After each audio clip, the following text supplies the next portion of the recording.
धर्म। हिमाचल विधानसभा बजट सत्र के दौरान विपक्ष ने सरकार पर विधायकों से भेदभाव के आरोप लगाए हैं। विधायकों के परिवेश में भूमिका पर चर्चा के दौरान कांग्रेस के विधायकों ने भेदभाव के आरोप लगाए। डलहौजी विधानसभा क्षेत्र से कांग्रेस विधायक आशा कुमारी ने सदन में कहा कि उनके विधानसभा क्षेत्र में उद्घाटन पट्टिकाओं को तोड़ा जा रहा है। आशा कुमारी ने कहा कि उनकी पट्टिका के साथ ही मुख्यमंत्री की पट्टिका लगा दी जा रही है, जबकि उसका उद्घाटन पहले ही किया जा चुका है। आती हैं, उनको ज़बरदस्ती से गिराया जाता है। और दूसरी बात ये भी सही है कि अगर मैं तो अपने चुनाव क्षेत्र की बात करूंगी, मेरे जहाँ पे लगा हुआ मेरी पट्टिका लगी हुई है उद्घाटन की या शिलान्यास की, उसके बगल में मुख्यमंत्री की लगा दी गई है।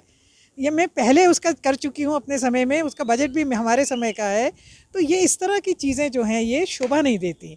और जहाँ तक मुख्यमंत्री और मंत्रियों का टूर प्रोग्राम का प्रश्न है, हम लोगों को इनका टूर प्रोग्राम कभी नहीं आता। एक दो मंत्री हैं जो आउट ऑफ कर्टसी खुद फ़ोन करते हैं, मैं नाम नहीं लूँगी, बट वो खुद फ़ोन करते हैं कि जी हम चंबा आ रहे हैं या आपके इलाके में आ रहे हैं, तो अगर संभव हो तो आपने ज़रूर मिलना। मेन हमारा मुद्दा है विधायक प्राथमिकता को लेकर के। जो विधायक प्राथमिकता की स्कीम होती है, जो नाबार्ड को जाती है या PMGSY में जाती है, वो हम प्राथमिकता देते हैं जो प्लानिंग की मीटिंग होती है उसमें। उसी के हिसाब से हमें वो पैसा मिलता है नाबार्ड से, हमारी रिकमेंडेशन पे। DPR हमारे कहने पे बनती है, सारा कुछ विधायक के कहने पे होता है। गवर्नमेंट ऑफ इंडिया में, भारत सरकार में ये नियम बना रखा है कि जिस भी सांसद और विधायक के इलाके में कोई नेशनल इम्पोर्टेंस की स्कीम होती है या प्राथमिकता की स्कीम तानाशाह हो चुकी है। जहाँ तक कर्मचारियों का मामला है, कर्मचारी विरोधी सरकार है ये। भाई आपसे बात करने कोई आया है, आप उनका प्रतिनिधि मंडल जो है उनको बुला करके चर्चा कीजिए। इतने हजारों की तादाद में यहाँ पर अगर लोग आए हैं तो कोई ना कोई कष्ट उनको है। और हमने पहले ही कह दिया है कि कांग्रेस पार्टी की सरकार बनेगी तो जो हमारी पहली कैबिनेट की बैठक होगी उसमें पहला मुद्दा जिसको हम स्वीकृति देंगे वो OPS का है। और हमने साबित भी कर दिया है कि कांग्रेस इस बारे में गंभीर है। राजस्थान में अशोक गहलोत जी ने पहल की है, बाकी स्टेट्स में भी, उत्तराखंड में भी हरीश रावत जी ने कहा है कि अगर सरकार बनेगी तो हम उत्तराखंड में देंगे। छत्तीसगढ़ की कैबिनेट जो है करने वाली ही है। और साथ में अगर हरियाणा में फ्यूचर में बनती है तो भूपेंद्र सिंह हुड्डा जी ने भी कह दिया है। तो कांग्रेस की तो ये नीति हो चुकी है।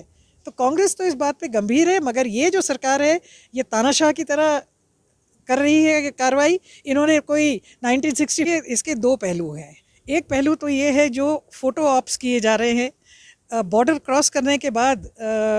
ये सही है कि बॉर्डर क्रॉस करने के बाद चार्टर्ड प्लेन्स में, क्योंकि अब हिंदुस्तान की सरकार के पास अपनी तो प्लेन रही नहीं, एयर इंडिया तो बिक गया है, तो कोई इंडिगो की फ़्लाइट्स, कोई स्पाइस की फ़्लाइट्स, कोई ये जो अपनी इंडियन एयरफोर्स है इनकी फ़्लाइट्स वो वहाँ से बच्चों को ला रही है। पर बच्चों को जो दिक्कत है वो यूक्रेन के अंदर में जो हैं वहाँ से बॉर्डर तक पहुँचने की है।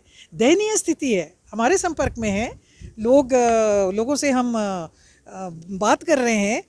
कुछ हमारे बड़े इंटीरियर के इलाके के, कुछ किहार के इलाके के, कुछ बनीखेत के इलाके के बच्चे जो हैं वहाँ फंसे हुए हैं। वो बता रहे हैं कि वहाँ से निकलने के लिए कोई साधन नहीं है। और इंडियन गवर्नमेंट ये कह रही है कि आप किसी भी तरह से जो है बॉर्डर पे पहुँचो। कैसे पहुँचो? वहाँ शेलिंग हो रही है। आपने देखा कि कर्नाटक का एक बच्चा तो शेलिंग से मर गया।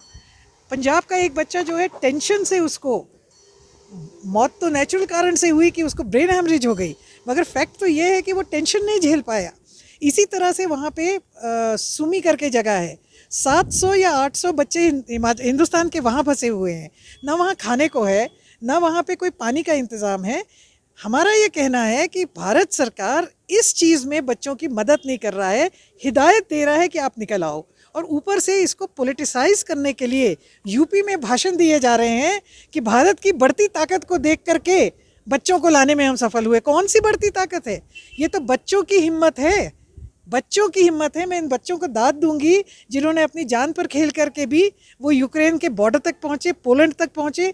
हंगरी के बॉर्डर पे जाने के लिए जो बच्चे स्टेशन पे थे, मेरी चुनाव क्षेत्र से भी थे, एक मेरे रिश्तेदार भी हैं उनमें से। तो मैंने जब उनसे बात की, बिटिया से बात की, तो उसने मुझे बताया कि हमें ट्रेन से धक्के लगा करके बाहर निकाला जा रहा है, हमें ट्रेन में नहीं चढ़ने दिया जा रहा है।